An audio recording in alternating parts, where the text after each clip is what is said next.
তারপরে যখন কি বলছে, আমি বলছি ইউ মেড মাই দিয়ে দেওয়ার পরে যখন আমার লিফলেটটা দিছে আর I-20টা নিয়ে আমি যে দৌড় দিছে, আমি আর কিছুই বলিনি। মানে সিকিউরিটিটা আমার আনন্দ দেখে ওরা, মানে আমি দরজা খুলতে পারতাছি না, আমি এরকম ভাবে দৌড়ে দৌড়ে আমি আমি আমি শুধু ভয় পেতেছিলাম যে আমার পিছন থেকে আবার ডাকতে। আমার মূলত ভিসা পাওয়ার ক্ষেত্রে আমার মকের যেই ধরনের, মনে করেন যে ধরনের মকটা দরকার কোয়ালিটি, ওটা আমি আপনাদের মাধ্যমে পাইছি। আমি বিভিন্ন জনের এই যে মক গুলা শুনতাম। আর মূলত আমাকে সবচেয়ে বেশি মকের মধ্যে সবচেয়ে বেশি হেল্প করতে হয়েছে হাফসা ম্যাম। উনাকে আমি অনেক প্রচন্ড লেভেলে ডিস্টার্ব করছি, প্রচন্ড লেভেল। উনি আমাকে সিঙ্গেল অনেক মক নিতেন, অনেক।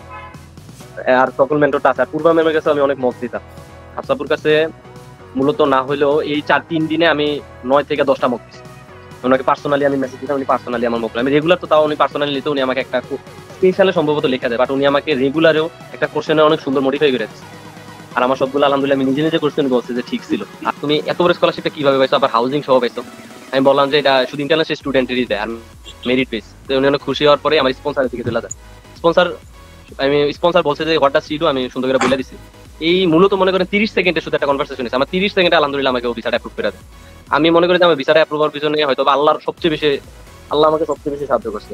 মনে করেন যে 11 মাসের যে কষ্টটা কিভাবে বুঝাবো, অনেক আমি আল্লাহর কাছে সবচেয়ে বেশি শুকরিয়া জানাইছি। আল্লাহ আমাকে সবচেয়ে বেশি হেল্প করছে আমি মনে করি। তো ভাইয়াদের যদি আপনার নক দেন, আপনাদের হেল্প করবেন। আমি অনেক জিনিস হেল্প পাইছি আমার ডিএসএ। আমি পূর্বা ম্যামের সাথে, পূর্বা ম্যাম আমাকে সবচেয়ে বেশি হেল্প করছে। আমি ওদের গ্রুপে স্ক্রিনশট দিয়ে বলতাম যে আমাকে এই জিনিসটা হেল্প করেন। ওনারা, আমি হোয়াটসঅ্যাপ, তখন আমি পেড কোর্সে ভর্তি হইনি, আমি পূর্বা ম্যামের সাথে কন্ট্যাক্ট করলাম। পূর্বা ম্যাম আমাকে অনেক সুন্দরভাবে বলছে। উনি তখন ঘুমেছিল হয়তো, আমি জানি না, তাও উনি আমাকে হেল্প করছে। আপনি এই জিনিসটা সবচেয়ে বেশি লক্ষ্য রাখবেন।